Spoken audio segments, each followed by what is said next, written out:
putting safety signs up. Great to see.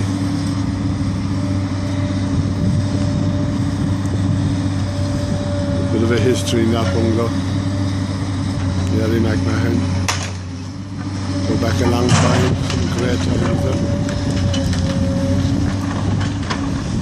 Well, it's all for the good.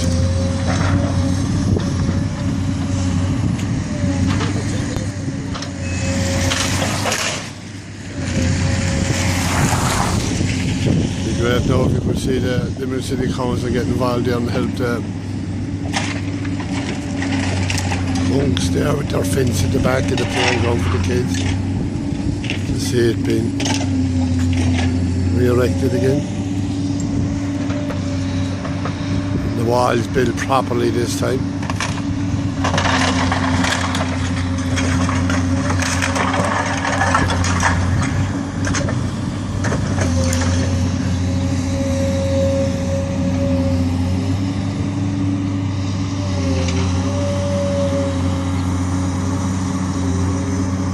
I'm the only chairperson in my last one tonight.